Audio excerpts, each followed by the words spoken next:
Imagine being a teenager in ancient Rome, waking up not to an alarm clock, but to the sound of your father loudly declaring that the household gods deserve more respect, or your mother shouting at a slave to fetch water, or your neighbor arguing with her geese again.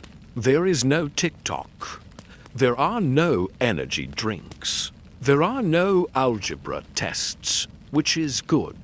But there are also no headphones to block out the eternal chaos of 1 million people living in a city built mostly of brick, noise, ambition, and the constant smell of fish sauce fermenting in the sun. This is Rome, the ancient world's biggest, loudest, most dramatic group project, and you, humble teenager, are expected to become either a scholar, a warrior, a future senator, a wife, a priestess, a disappointment, or some combination of all five by the time you're 15. And Rome does not care if you are sleepy. Rome does not care if you are overwhelmed. Rome absolutely does not care if you would really prefer to eat grapes and stare at the ceiling. Tonight, on Sleepy Dreamer in America, you and I are traveling backward. Why backward? Into the dusty alleys, crowded markets, echoing bathhouses, and painfully awkward emotional landscapes of ancient Roman adolescence. Yes, that's right. Tonight we're talking about what life was really like for Roman teenagers. A world where school started before sunrise. Where your entire future rested on whether an old man thought you read poetry with enough enthusiasm. Where girls were married off before they even finished growing. And where the hottest gossip involved chariot teams, gladiators, runaway slaves, and philosophers arguing so loudly in public fountains that teenagers rolled their eyes and walked away. Tonight, you'll learn how Roman teens actually lived, what they feared, what they loved, what made them laugh, what made them groan, and what deeply unwise decisions they made while pretending to be adults. So settle in. Get cozy. Relax your shoulders, because you're about to spend an hour drifting through an ancient world full of awkward crushes, strict parents, questionable hygiene, competitive toga folding, and the single greatest teenage pastime of all time, complaining about everything. Welcome to the Roman Empire, young dreamer, where the aqueducts flow, the gossip is spicy, and the teenagers survive on bread, drama, and pure historical chaos.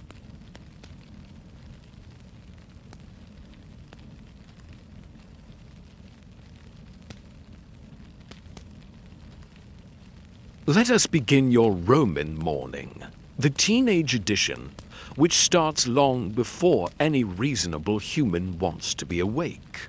Dawn in Rome creeps in not with birdsong or gentle light, but with the thundering footsteps of vendors setting up their stalls, donkeys squealing because they absolutely hate their jobs, and your father loudly reciting a list of everything he expects you to accomplish today. Roman teenagers did not wake up to peace.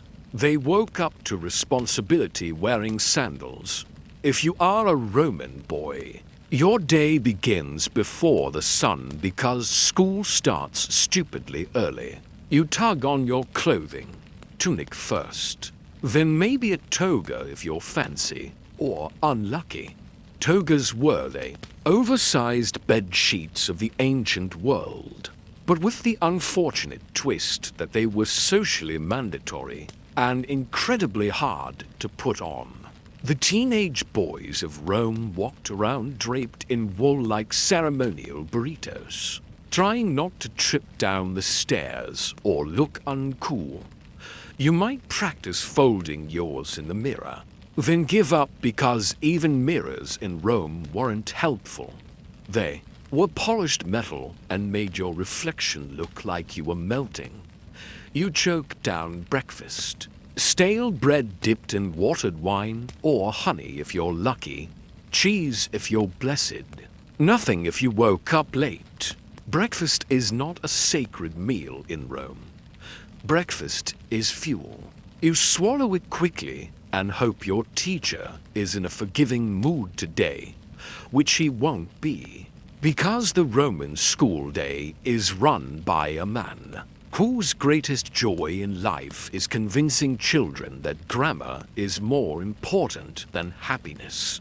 Classes were held in public spaces, porches, forums, open courtyards, meaning your education could be interrupted at any moment by goats, politicians, drunk men, or all three.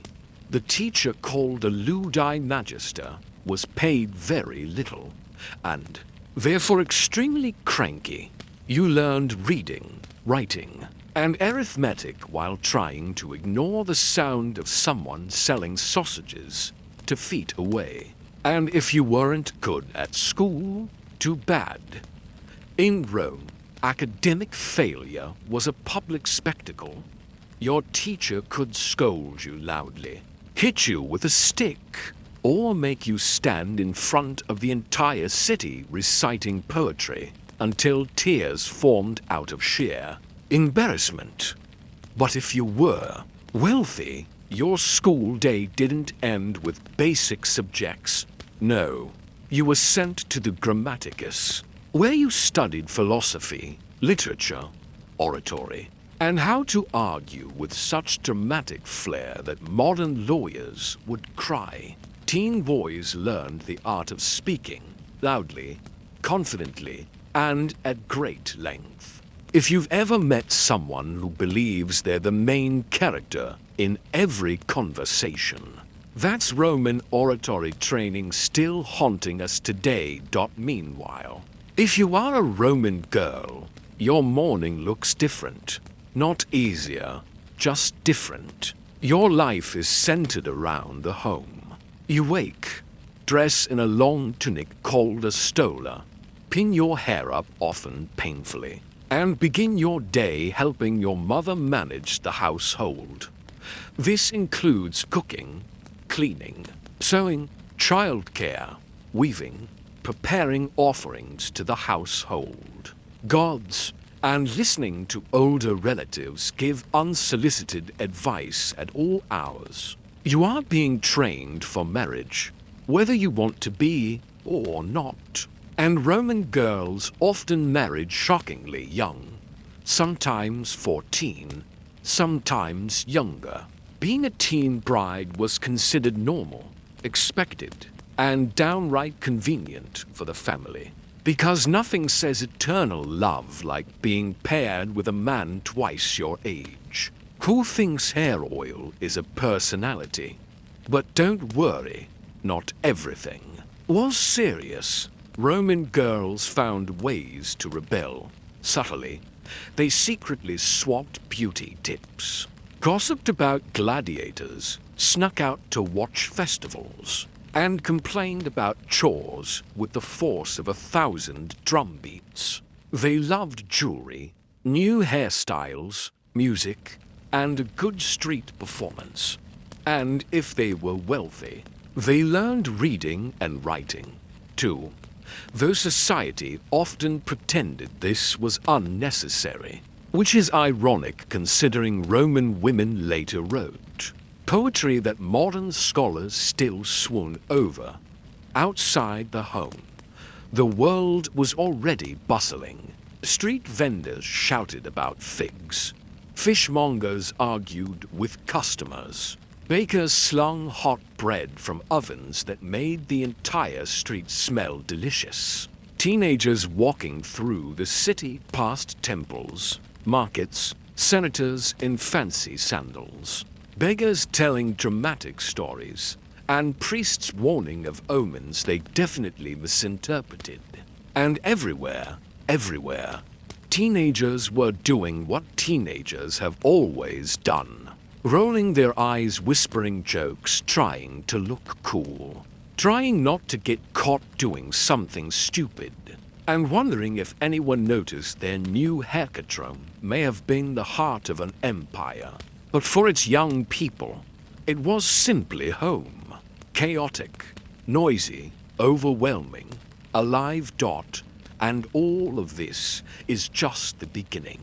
Because after morning routines came the real adventures, the games teens played, the friendships they formed, the disasters they caused, and the absolutely unhinged amount of nonsense they got into when adults weren't watching.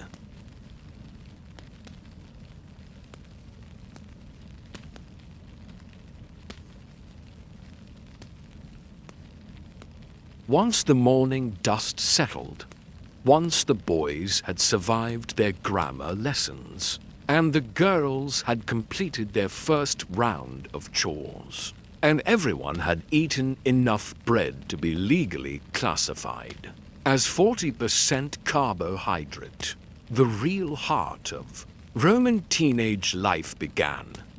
Because despite what serious historians sometimes imply, Roman teens were not solemn miniature adults contemplating philosophy. While stroking their chins thoughtfully, they were teenagers, real ones, loud, stubborn, emotional, dramatic, impulsive, and always one nudge away from making spectacularly questionable decisions. Let's start with Roman teenage friendships, which were intense. Friendships in Rome were not casual.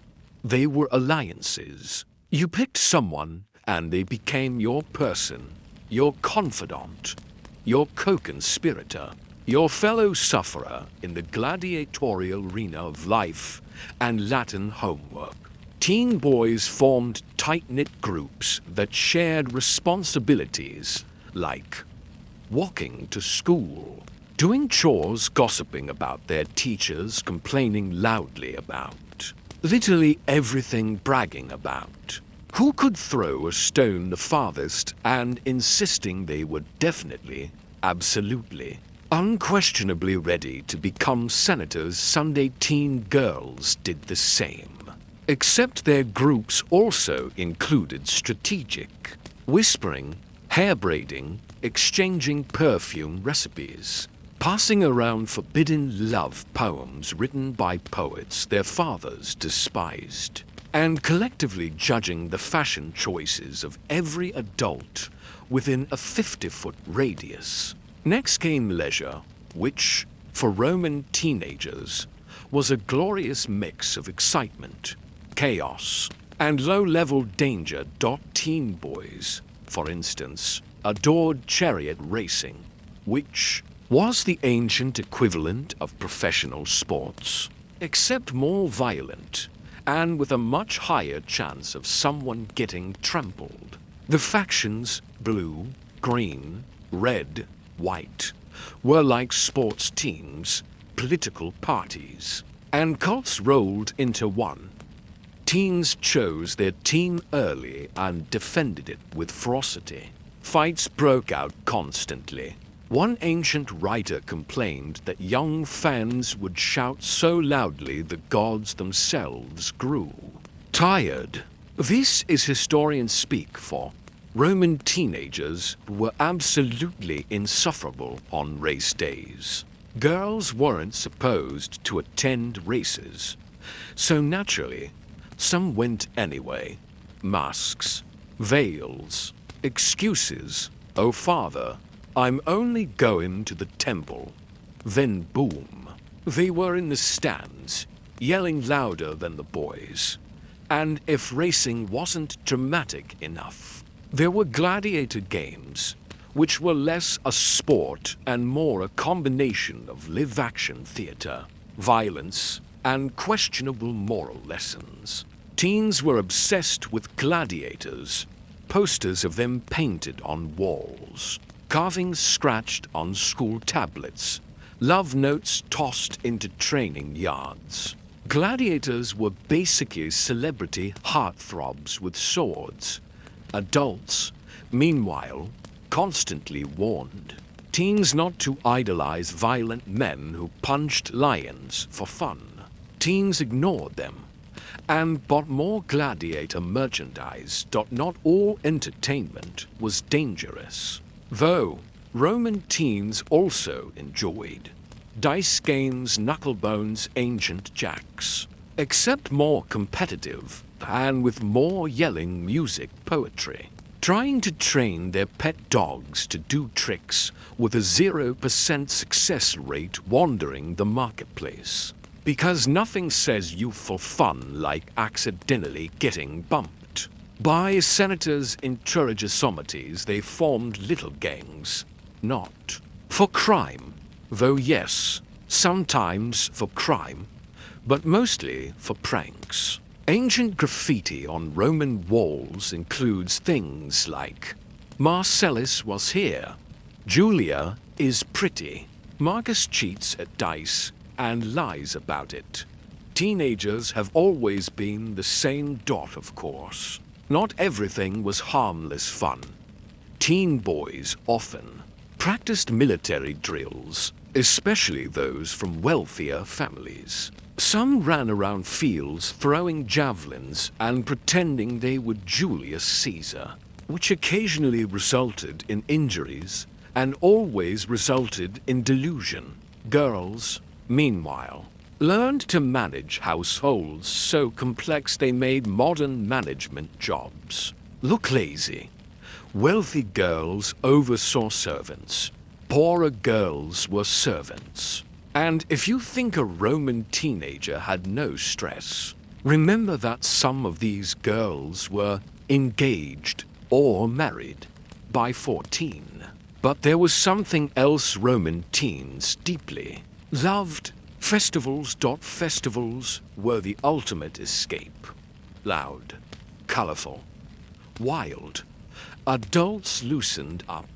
Rules softened.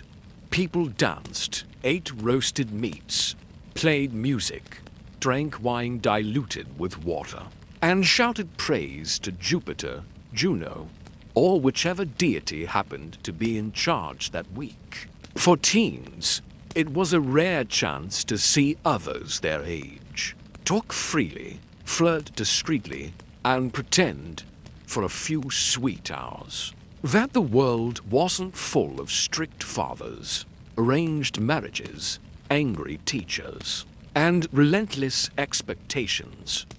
Picture a Roman teen festival. Boys trying very hard to look cool, while holding fruit baskets. Girls pretending they didn't care who saw their new hair ribbons. Musicians playing so loudly that even Mars, god of war, might ask them to keep it down. Vendors selling pastries so sweet they could cause emotional dependency. Priests chanting loudly while teens in the back whispered jokes. Friends meeting, crushes forming. Reputations being made, ruined, and repaired all in one afternoon. Oh yes. Festivals were where Roman teen life glowed brightest. And yet, beneath all the fun, all the noise, all the games and racing and gossip, there was a shadow hanging over every Roman teenager, a shadow of expectation, adulthood, responsibility, and decisions that would shape the rest of their lives. Because in Rome, adolescence wasn't just a time of growth. It was a countdown to adulthood, a countdown to marriage, a countdown to work, politics, family, duty, a countdown to becoming a full human in the eyes of Roman society. Teenagers could feel adulthood approaching the way a storm approaches. At sea, slowly, then all at once. And it came faster than most were ready for. Next. We'll walk into the world of Roman education, apprenticeships, scandals, punishments, expectations, and the awkward transition from childhood to adulthood, which was less graceful glide and more being shoved off a cliff with a polite good luck.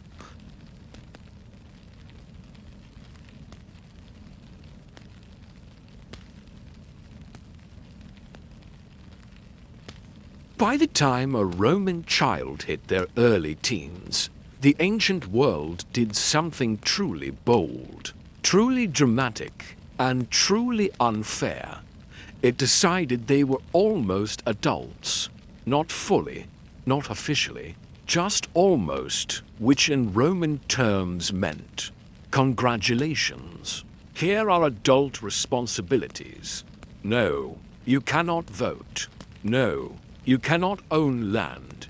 Yes, we still expect you to act like a senator. Roman adolescence was short, shockingly short, frighteningly short. Think of childhood as a quiet hallway and adulthood as a massive, echoing arena filled with lions, politics, taxes, and people yelling for the glory of Rome. Now imagine being shoved into that arena at 14, handed a scroll, and told to succeed immediately. Let's start with the boys, whose coming-of-age moment was both ceremonial and extremely dramatic. It was called the toga virilis ceremony, the day a boy exchanged his childhood toga with a purple stripe for a plain white adult toga. This toga was bright, blinding, impractically white, and symbolic of purity, adulthood. And an immediate increase in laundry anxiety happened around age 15 or 16. And when it did, everything changed. The ceremony itself was festive. Sacrifices, blessings, proud fathers crying in a stoic, dignified way which looked suspiciously like regular crying, and relatives giving advice like, work hard, honor your family, do not disgrace us, write legibly, the usual. But the real meaning of the ceremony was this: your childhood is over, forever. And now begins the social pressure. Roman boys were expected to choose a path. Government, law, military, business, some unholy combination of all three. If your family was wealthy, you were now expected to study rhetoric non-stop so you could someday stand in the forum and argue loudly in front of thousands of people. Teenagers were trained to speak with such confidence that even their mistakes sounded intentional. They learned how to gesture, how to project, how to insult political opponents with precision. Some boys absolutely loved this. Others secretly cried into their pillows, but refused to admit it. If your family was not wealthy, your path looked different. Apprenticeship. Maybe you learned to make shoes, or carve stone, or weld metal, or craft pottery, or sell olives with the finesse of a fruit-based businessman. Teen boys learned trades not through formal programs, but through the ancient method, known as watch what I do and try not to mess it up. Mistakes were memorable, very memorable, sometimes smoke-filled, sometimes expensive, sometimes resulting in a stern lecture that lasted longer than some marriages.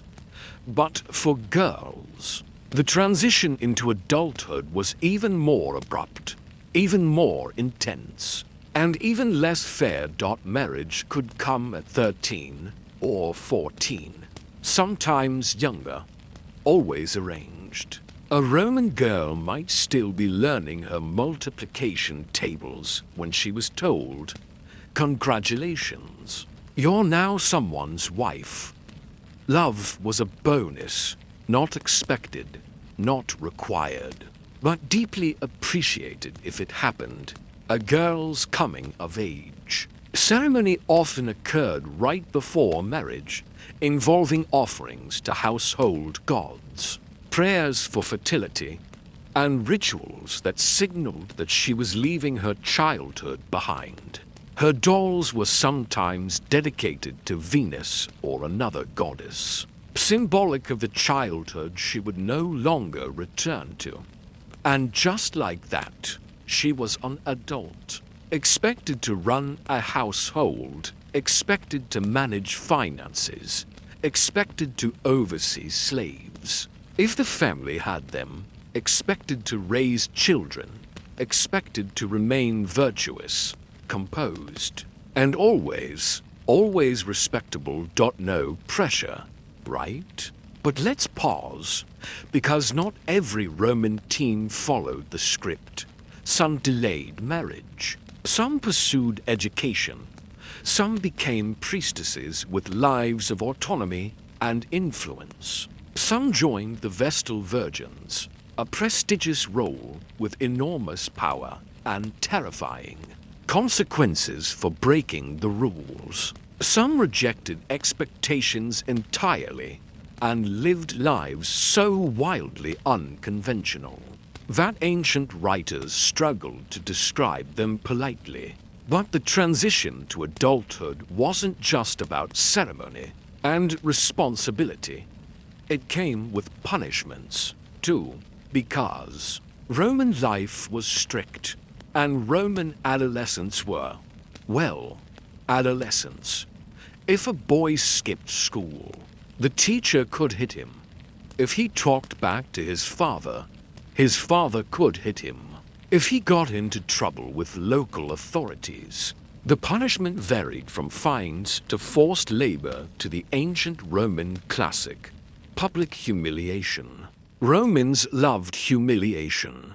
It was their favorite recreational dish.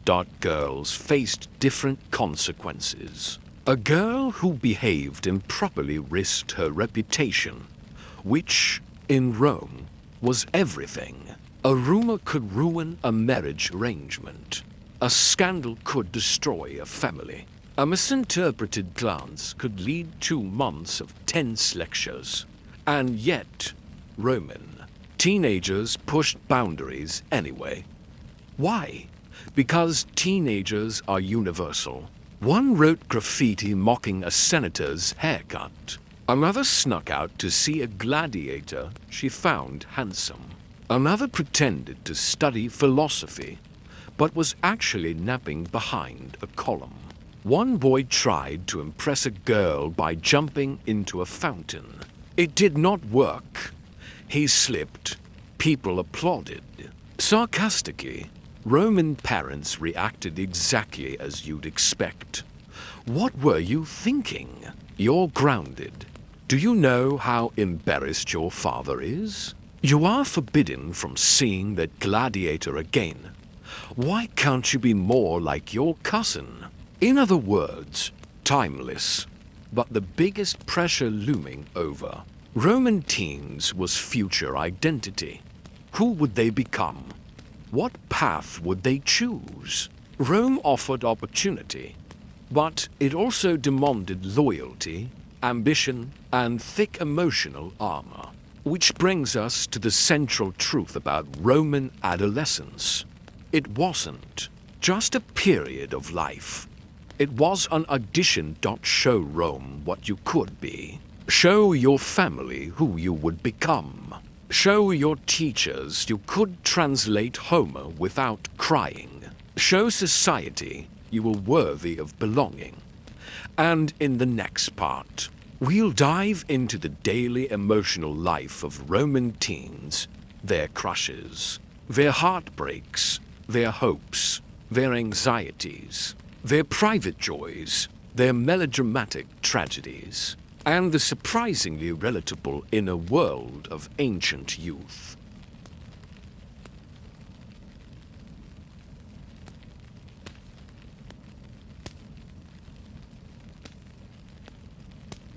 Now we slip into the quiet, messy, wonderfully dramatic part of Roman teenage life. The inner world. Because no matter how ancient the ruins, how marble the statues, how stern the inscriptions, the truth remains. Roman teenagers were emotional. Chaos gremlins just like modern ones. Let's begin with crushes, which were inevitable in a city packed with nearly 1 million people. You couldn't walk down the street without passing dozens of potential heartthrobs. Bakers' apprentices with flour-dusted hair, scribes with ink stains on their fingers, gladiators with biceps that inspired poetry, jewelers' daughters, adjusting their gold bracelets in the sunlight, flute players sending sweet notes spiraling through the air. If you were a Roman teen, falling in love was not an option. It was a daily hazard. But expressing that love, oh no. That required strategy, creativity, and several hours of overthinking. Roman teenage boys often expressed affection through poetic waxing, even if their poetry was objectively terrible, pretending to be very knowledgeable about Greek mythology, accidentally walking past a girl's house 3 times a day sending small gifts like flowers, or carved wooden trinkets bragging about how fast they could run leaning casually on columns, until they slipped and pretended. It was intentional. Girls, meanwhile, perfected the art of subtlety, adjusting their hairpins with theatrical grace, dropping hints through friends, purposely standing in the right part of the forum at the right time, pretending not to notice admirers, but absolutely noticing, exchanging knowing. Glances during festivals, writing poems they definitely did not intend for anyone to find. Someone always did, and, of course, everyone's favorite ancient flirting technique, not making eye contact. Under any circumstances, because doing so might cause immediate emotional combustion. Heartbreak? Oh, Roman teens had that, too. One poet wrote about his teenage heartbreak so dramatically you'd think someone stole his entire house. Not just rejected his invitation to walk together during a festival. Teenagers carved their heartbreak into walls, scratched their feelings onto pottery shards, cried into their pillows stuffed with wool and disappointment, lamented to their friends that life was basically over, and then, 2 days later, they fell in love with someone else. But romance wasn't the only emotional battlefield. There was fear, too. The fear of disappointing parents, fear of failing school, fear of making a fool of yourself in public, which in Rome was nearly guaranteed at some point. Fear of adulthood arriving too fast. For boys, there was the immense pressure to be strong, brave, articulate, and politically savvy. A Roman boy who couldn't recite Homer or speak confidently was treated like a malfunctioning scroll. Repairable, but barely. For girls, the pressure was even heavier. Your movements were watched. Your reputation was monitored. You were expected to be graceful, modest, wise, hard-working, skilled at managing a household, and prepared for marriage even if you still slept with your childhood dolls hidden under your pillow. This was where friendships mattered most. Roman teens talked. They whispered their fears in bathhouses, over shared fruit, behind pillars in temples, in crowded markets during stolen quiet moments.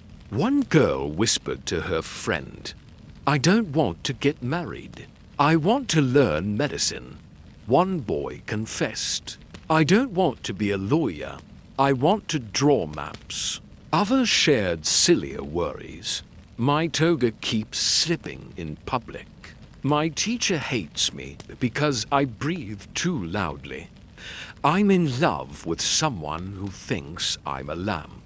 Friends responded with the universal teen wisdom of all time. You'll be fine. Probably. Mostly. But there was joy, too. Deep, unshakable joy. Roman teens loved festivals, dances, processions, food stalls, and lively music from street performers. They adored stories told by wandering bards, jokes passed between friends. Lazy afternoons spent skipping school and pretending they were philosophers. Late-night conversations in lamplight where they dreamed about the future. They celebrated each other's victories, a boy finishing his rhetoric training, a girl learning to manage her own weaving workshop, a friend surviving a particularly brutal day of grammar instruction. And above all, they dreamed. Dreaming was a Roman specialty. Teenagers dreamed of glory, adventure, love, freedom, comfort, approval, success. Escaping chores, having their own villa someday, becoming someone their city would remember. Many never reached those dreams. Some did spectacularly. Most found something in between.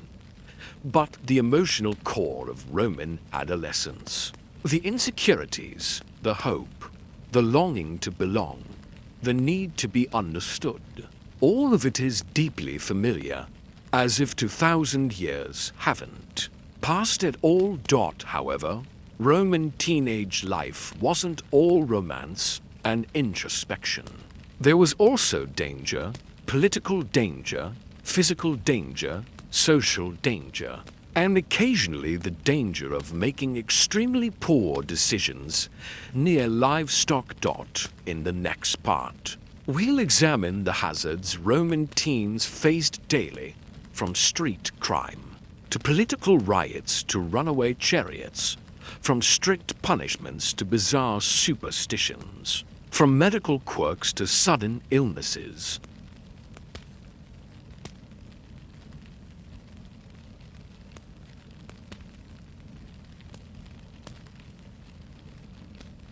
Roman teenagers lived in a world full of excitement and beauty, but also a world casually sprinkled with danger, like parmesan on a bowl of historical chaos. If modern teens worry about forgetting homework or losing Wi-Fi, Roman teens worried about, well, everything else. Let's begin with the streets, which were the opposite of safe. Roman streets were bustling rivers of humanity. Donkeys, carts, vendors, stray dogs, philosophers, soldiers, beggars, drunk men, pickpockets, and merchants all shared the same narrow, uneven stone paths. Teenagers walked through this mess daily, dodging hazards with the grace of ballet dancers, and the resignation of people who had accepted that being stepped on by a goat was part of life. One teenager might be carrying bread when a vendor suddenly burst out yelling, "Fresh fish," causing everyone to scatter. Another might nearly get run over by a cart because Roman drivers treated pedestrians the same way gladiators treated their opponents. Obstacles to be crushed. Crime was common. Pickpockets especially targeted teenagers because teenagers were distracted, emotional, and usually holding snacks. Teen boy might proudly carry the family coins to market only to return home coinless, and terrified of the lecture awaiting him. A teen girl might clasp her necklace tightly while weaving through a crowd, because thieves were experts at cutting jewelry off with one swift snip. And then there were the riots, because Rome absolutely loved a riot. It had riots over politics, riots over food shortages, riots over taxes, riots because someone disliked a statue, and famously, riots over chariot teams. Imagine teenagers sprinting through the forum as to rival fan groups began throwing rocks at each other because someone insulted the blue faction. Yes, that happened. Often but danger came in quieter forms too, like illness.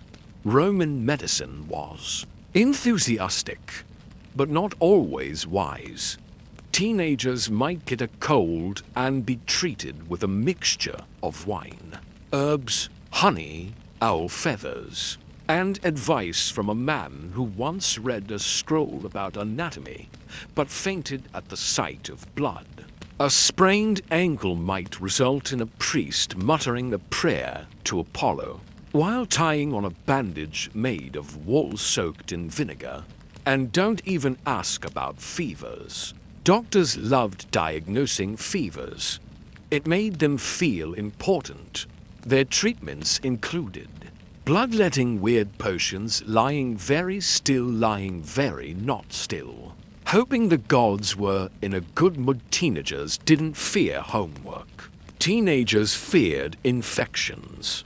But the most feared danger came wrapped in the softest form, superstition. Roman teenagers were raised in a world where omens mattered. Owls were bad luck. Dropping bread was a bad sign. Hearing a dog howl at night meant trouble was coming. Every sneeze, shadow, dream, and passing bird had the potential to ruin your whole week. Teenagers lived under the constant awareness that the gods were watching. Not always kindly, a boy might hesitate to confess his crush because he dreamed of Jupiter frowning. A girl might cancel a festival visit because she saw a crow flying left. Teens had anxiety long before anxiety became fashionable. Then there was family pressure, which was not danger in the mortal sense, but certainly a threat to emotional stability. Fathers had legal authority over their children to a degree that would make modern courts faint. A Roman father could approve your marriage, disapprove your friends, choose your career, or tell you you're joining the military, whether or not you can lift a sword. And speaking of the military boys, from certain families were expected to train early, mostly drills, marching, discipline, throwing javelins into fields while trying not to hit anything important. Someone always did.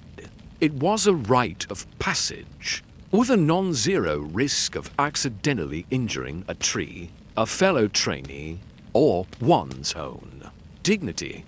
Meanwhile, teenage girls faced the invisible danger of social expectations.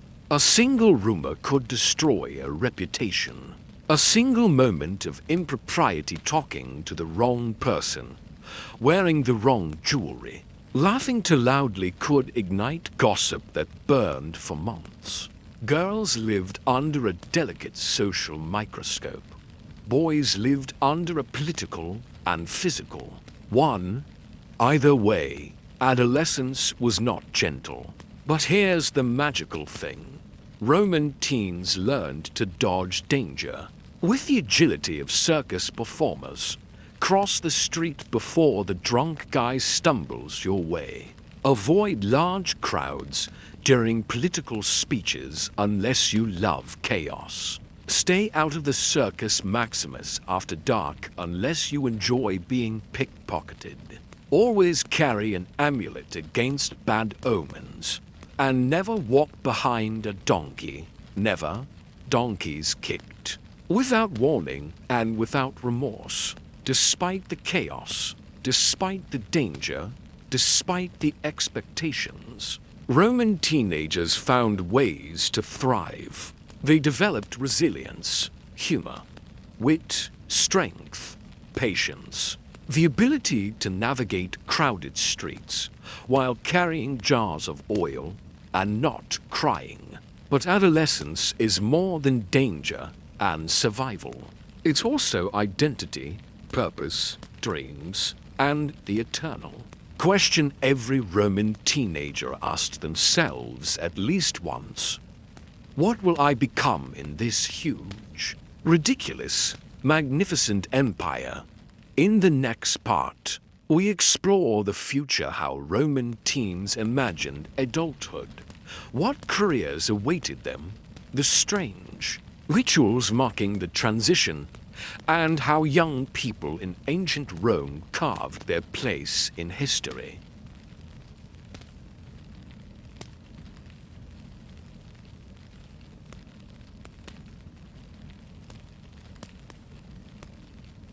As Roman teenagers grew closer to adulthood, something shifted inside them, not quite fear, not quite excitement, but a kind of buzzing anticipation.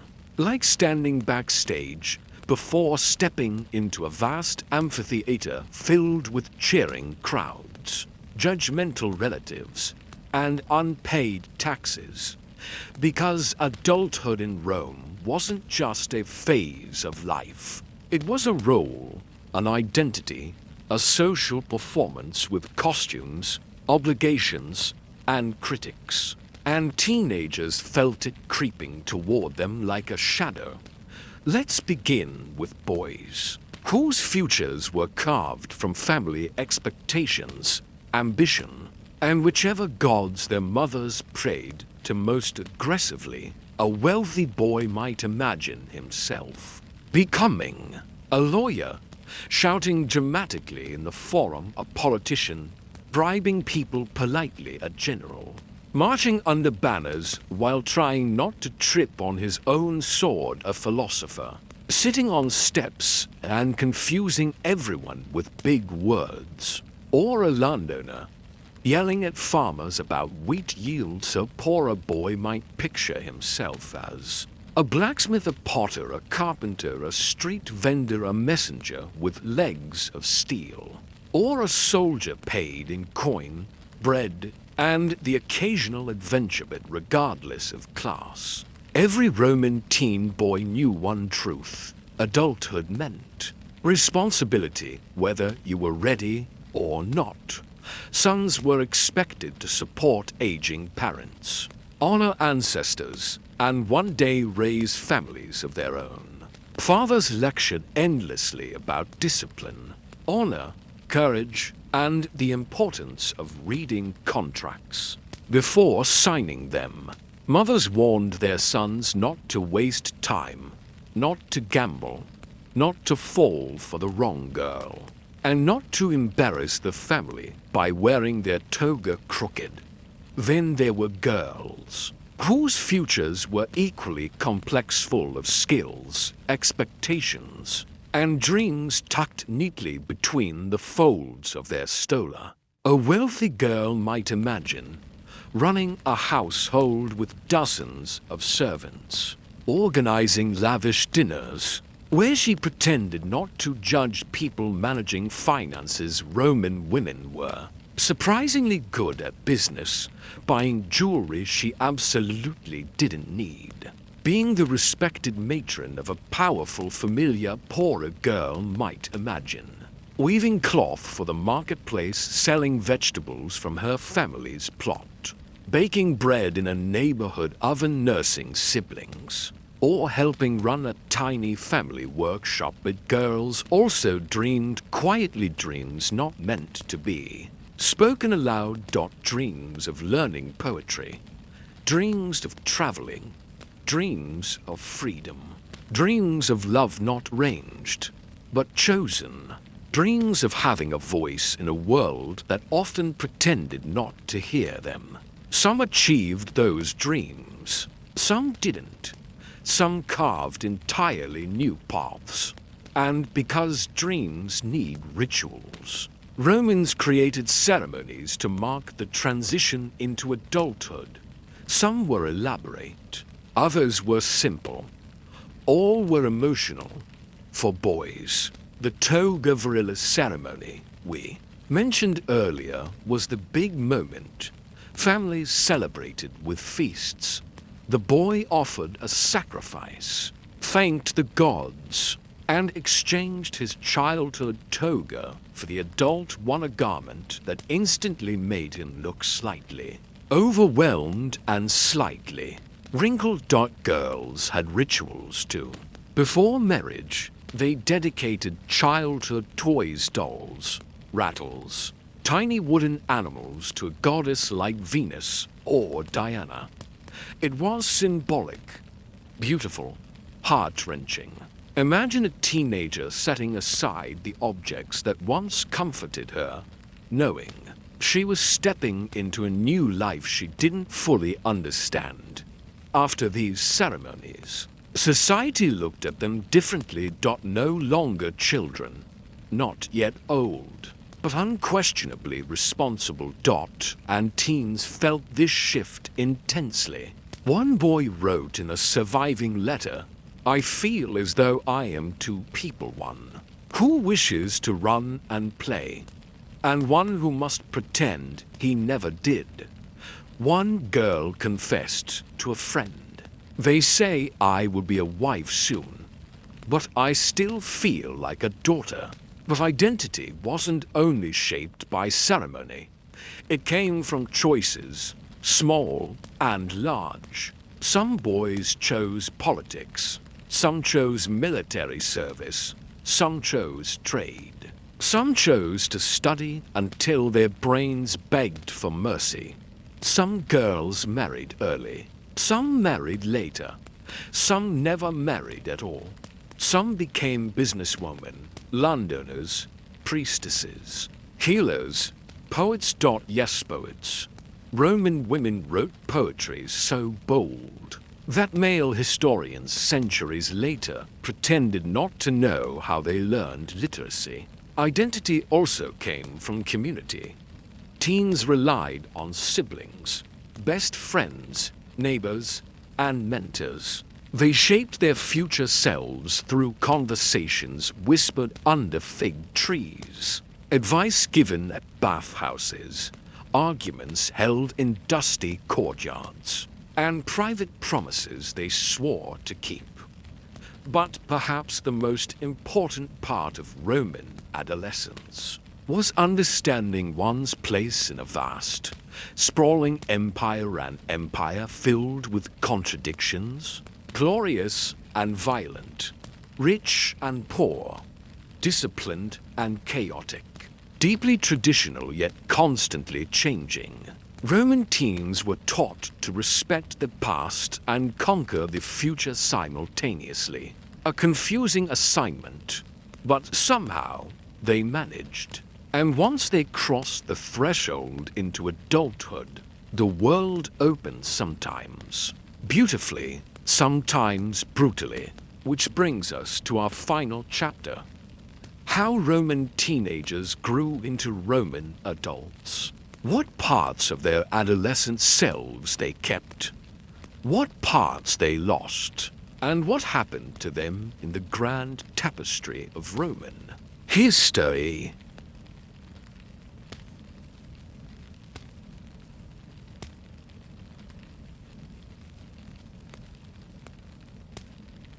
And now we arrive at the quiet edge of the Roman world, the moment when adolescence melts into adulthood, softly in some cases, abruptly in others, but always with the unmistakable feeling that something important has shifted. Roman teenagers didn't wake up one morning and suddenly feel like adults. Most woke up confused. Most woke up tired. Most woke up thinking, is this it? Is this adulthood? Because I still feel 14. But slowly, gently, inevitably, life carried them forward. The boy who once recited poetry under his breath walked into the forum, with a scroll tucked under his arm, ready to speak publicly for the first time. His hands trembled. His voice cracked. But he stood there anyway, because Rome expected it, and because deep down, a small part of him wanted to be heard. The girl who once braided her friend's hair in a sunlit courtyard found herself standing at the entrance of her new household, wearing jewelry she barely felt mature enough for. People greeted her with respect, calling her demeanor mistress of the home. It felt strange at first, then natural, then, sometimes, empowering. Some youths followed their family paths, others forged new ones. Some failed, some soared. Some did both, repeatedly, because life has always been generous with its chaos. The teenager who once swooned over gladiators might grow into a mother who shushed her children during festivals. The boy who once bragged about throwing stones the farthest might become a merchant, complaining daily about prices. The girl who once whispered poetry to her best friend might become a poet herself, writing verses that outlasted empires. The boy who once dreaded school might become the teacher he used to fear, and some became exactly what no one predicted. A girl with calloused hands from weaving became wealthy through her skill. A boy trained for war became a healer instead. A shy teen became a senator. A loud one became a farmer. Rome had a path for everyone, even if that path twisted unexpectedly. But no matter who they became, Roman adults carried their teenage years like a soft imprint faint, but always there. The smell of fresh bread from street stalls, the dusty warmth of the school courtyard, the festivals full of laughter and lanterns, the late-night conversations about dreams and fears, the thrill of youthful crushes, the sting of early disappointments, the friendships that held them up, the mistakes that taught them humility, the small rebellions that made them feel alive. Even 2,000 years later, you can still sense these memories in the ruins. You can almost hear teenagers whispering behind columns in the forum. You can imagine them splashing in the cold waters of the bathhouse frigidarium. You can picture them sneaking into the Circus Maximus, shouting themselves hoarse. You can feel their hopes lingering in the stones of ancient streets. They are gone, but not entirely. History remembers emperors and generals. But you and I know the truth. Rome was built by teenagers too, by their energy, their dreams, their stubbornness, their laughter echoing off marble walls. And as adulthood swept them away, many looked back and realized something universal. I didn't appreciate those years until they were gone. Because childhood in Rome was short, adolescence was shorter, but the memories those stayed. And now, in this quiet moment between waking and dreaming, you've walked with them. You've seen their mornings, their friendships, their fears, their joys. You've felt their world. You've breathed their air. You've watched them grow. Tonight, as you rest, imagine a Roman teen stepping into adulthood, nerves fluttering like lantern flames, their parents watching proudly, their friends whispering encouragement, the city stretching around them ancient, grand, alive, and in one small heartbeat. They take their first step forward.